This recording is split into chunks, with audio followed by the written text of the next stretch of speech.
ইরার যখন জ্ঞান ফিরল তখন সে নিজেকে হসপিটালের একটা কেবিনে আবিষ্কার করলো।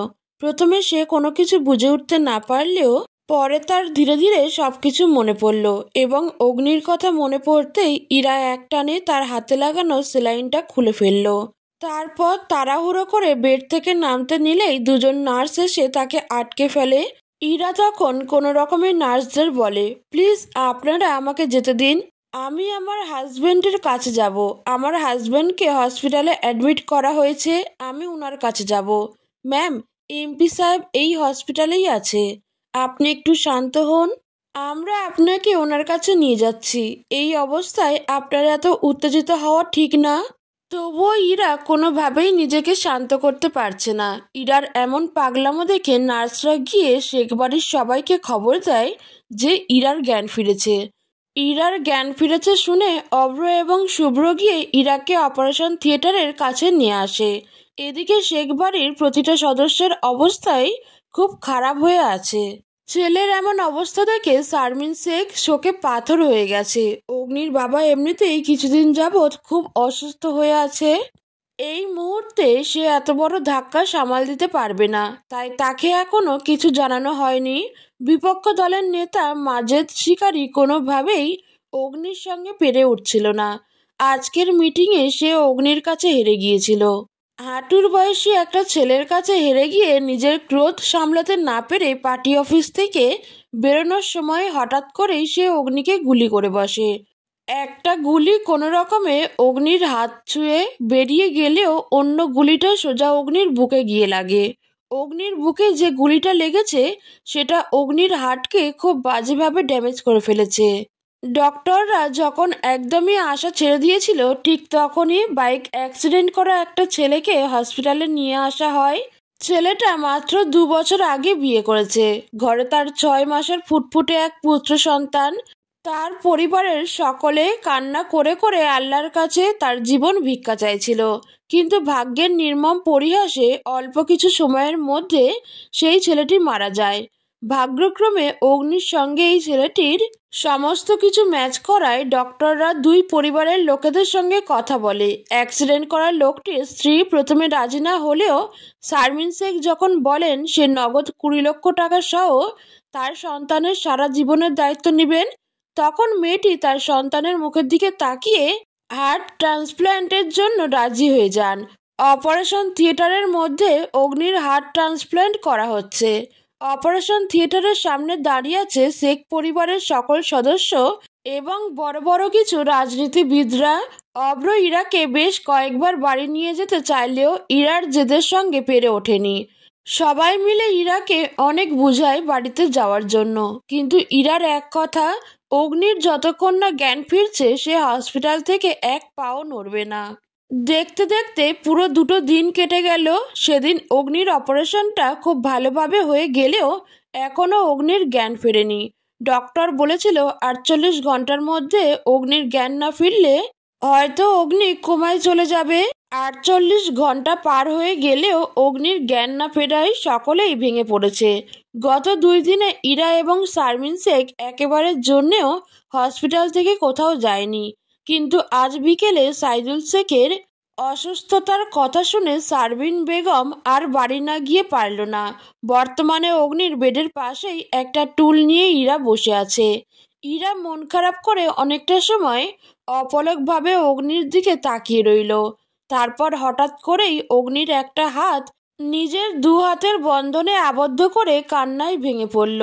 টানা অনেকটা সময় ফুপিয়ে ফুপিয়ে কান্না করার পরে ইরা কোনোভাবে নিজেকে শান্ত করে বলতে শুরু করলো, কে বলেছে ভালোবাসা একবারই হয়? আমাকে দেখো, একজনকে নিয়ে সূচনা করতে চেয়েছিলাম, অথচ এখন অন্য একজনকে নিজের সমাপ্তি পর্যন্ত চাইছি। এতদিন ভাবতাম আমি তোমাকে মেনে নেওয়ার চেষ্টা করছি, তবে এখন বুঝতে পারছি যে বিয়ের মতো পবিত্র বন্ধনে বাঁধা পড়ে আমি তোমায় ভালোবেসে ফেলেছি। তোমার এই 1 বছরের ভালোবাসা আমাকে গত 8 বছরের অতীত ভুলিয়ে দিয়েছে। বিশ্বাস করো অগ্নি, আমি পারবো না তোমাকে ছাড়া থাকতে। তুমি উঠে পড়ো তাড়াতাড়ি। আমার এখনো পূর্ণিমা রাতে তোমার সঙ্গে ছাদে বসে গল্প করা বাকি। সব পিছুটান মুছে দিয়ে তোমার সঙ্গে পথ চলা বাকি। সবে তো ভালোবাসা হলো, এখনো তোমার সঙ্গে সংসার করা বাকি। আমার গর্বে তোমার অংশ, সে কথা তোমাকে জানান দেওয়া বাকি। আর সবচেয়ে বড় কথা হলো তোমাকে এখনো ভালোবাসি বলা বাকি। তারপর ইরা অগ্নির হাত ধরে কান্নায় ভেঙে পড়ল। ফুপিয়ে ফুপিয়ে কান্না করতে করতে বলল, প্লিজ উঠে পড়ো, আমাদের বেবি আসছে, তাদের তো বাবার প্রয়োজন। আমি চাই না আমি যে কষ্ট বুকে নিয়ে বড় হয়েছি সেই কষ্ট আবার আমার সন্তানেরাও অনুভব করুক। কথাগুলো বলতে বলতে হঠাৎ ইরা অনুভব করলো ইরার হাতের ওপরে থাকা অগ্নির হাতটি কিছুটা নড়ে উঠল।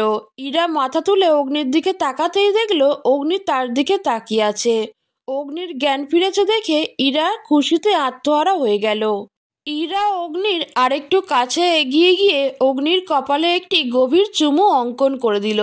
অগ্নি নিজের মুখ থেকে অক্সিজেন মাস্কটি সরিয়ে কোনো রকমে ইরাকে জিজ্ঞেস করলো, সত্যি আমাদের বেবি আসছে? অগ্নির প্রশ্ন শুনে ইরা বুঝতে পারল যে এতক্ষণ ইরা যা যা বলেছে সেই সব কথাই অগ্নি শুনে ফেলেছে। তাই লজ্জায় ইরা মুচকি হেসে বলল, আমাদের বেবি আসছে না, বেবিরা আসছে। শারীরিক এবং মানসিক দুর্বলতার কারণে অগ্নি প্রথমে ইরার কথার অর্থ বুঝতে পারল না। তাই ইরা আর হেয়ালি না করে অগ্নিকে পরিষ্কারভাবে বলল, আমাদের টুইন্স আসছে। ইরার মুখ থেকে কথাটি শুনে অগ্নির বুকের ভেতর এক অজানা শিহরণ বয়ে গেল। প্রশান্তিতে অগ্নির চোখ বন্ধ করে নিল। 7 দিন পরে অগ্নিকে হসপিটাল থেকে বাসায় নিয়ে আসা হলো। পরিবারের সকলের যত্নে অগ্নি ধীরে ধীরে সুস্থ হতে শুরু করলো। একদিন রাতে ইরা অগ্নির বুকে মাথা রেখে শুয়ে থাকতে থাকতে অগ্নিকে জিজ্ঞেস করে, আমাকে ভালোবাসেন? ভালো না বাসলে তোমাকে পাওয়ার জন্য 9 বছর নিজের বাবার সঙ্গে যুদ্ধ করতাম বুঝি? আমি তখনকার কথা জিজ্ঞেস করিনি, আপনি আমাকে এখন ভালোবাসেন কি না সেটাই জিজ্ঞেস করেছি। তখন আর এখনের মধ্যে তফাৎ কি? অনেক বড় তফাৎ রয়েছে। আপনার যে হৃদয়ে আমার বসবাস ছিল সেই হৃদয়টাই তো আর আপনার মাঝে নেই। অগ্নি মুচকি এসে বলে, হৃদয়টা যারই হোক, যখন থেকে এটা আমার শরীরে স্থাপন করা হয়েছে তখন থেকেই এই হৃদয়ের প্রতিটি শিরায় উপশিরায় তুমি বিরাজমান। এই হৃদয়ের প্রতিটা স্পন্দন তোমার নামের, চাইলে বুক চিরে দেখতে পারো। অগ্নির এত সুন্দর এবং গোছানো উত্তর শুনে ইরা খুশি হয়ে যায়।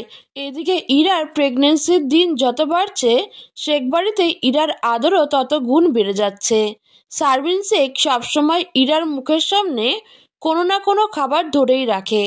প্রথম প্রথম এই যত্নগুলো ইরার খুব ভালো লাগলেও এখন যত দিন যাচ্ছে ততই ইরার কাছে এগুলোকে অত্যাচার মনে হচ্ছে। আর এভাবে খাবার খাওয়ার ফলে গর্ভকালীন সময়ে ইরার শরীরে বিশাল পরিবর্তন দেখা দেয়। ইরার ওজন 55 কেজি থেকে সোজা 76 কেজিতে চলে যায়। ইরা সবসময় মন খারাপ করে সে অনেক মোটা হয়ে গেছে বলে। অন্যদিকে অগ্নির কাছে এই গোলুমোলু ইরাকেই বেশি ভালো লাগছে। অগ্নি মাঝে মাঝে ইরাকে জড়িয়ে ধরে বলে, এমন গোলুমোলু একটা বউ থাকলে জাজিমের কি দরকার? অগ্নির মুখে এমন কথা শুনলে ইরা ভীষণ রেগে যায়। আর অগ্নির শাস্তি দেওয়ার জন্য ইরা সবসময় কোনো না কোনো নতুন ফন্দি আঁকতে থাকে। গর্ভকালীন এই কয়েক মাসে ইরা একদম অগ্নির হাড় মাংস সব জ্বালিয়ে খেয়েছে। মাঝে মাঝে ইরা মাঝরাতে উঠে অগ্নির কাছে ফুচকা, চটপটি এবং আইসক্রিম জাতীয় খাবার খেতে চায়। অগ্নি যদি বলে যে এত রাতে আমি এগুলো পাবো কোথায়, তাহলে ইরা অগ্নিকে ব্যঙ্গ করে বলে, রাত 3টের সময় যদি সামান্য ফুচকা, চটপটি এবং আইসক্রিম জোগাড় করতে না পারেন তাহলে আপনি কি বালের এমপি? ইরার মুখে এমন কথা শুনে অগ্নি একদিন ইরাকে সারপ্রাইজ দেওয়ার জন্য মাঝরাতে ইরার কাছে অনেকগুলো ফুচকা, চটপটি এবং আইসক্রিম নিয়ে আসে।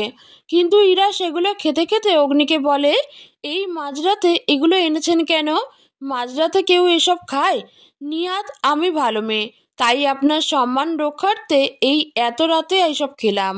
ইরার এমন কর্মকাণ্ডে এবং কথাবার্তায় অগ্নি এখন অভ্যস্ত হয়ে গেছে। প্রতি 30 মিনিট পর পর ইরার মুড সুইং হয়, আর বেচারা অগ্নিকে সেটার জন্য তৈরিও থাকতে হয়। এভাবেই খুনসুটিতে কেটে গেল কয়েকটা মাস। ইরা এখন 9 মাসের গর্ভবতী। একে নিজের শরীরের এত ওজন, তার উপর যমজ বাচ্চা নিয়ে পাহাড় সমান পেট, সব মিলিয়ে এখন ইরার হাঁটাচলা করতেও খুব অসুবিধা হয়। ইরার সুবিধার কথা ভেবে অগ্নি নিজেদের রুম নিচতলায় শিফট করেছে। এতে করে ইরার সিঁড়ি দিয়ে ওঠানামা করার কোনো ঝুঁকি নেই। সারাদিন পার্টি অফিসের সমস্ত কাজকর্ম শেষে অগ্নি সবেমাত্র ঘুমিয়েছিল। তখনই হঠাৎ ঘুমের মধ্যে কারোর ব্যথায় কাতরানোর আওয়াজ শুনতে পায়। চোখ খুলে পাশে তাকাতেই দেখে ইরা ব্যথায় ছটফট করছে। তৎক্ষণাৎ অগ্নি বুঝতে পারে যে ইরার লিভার পেইন উঠেছে।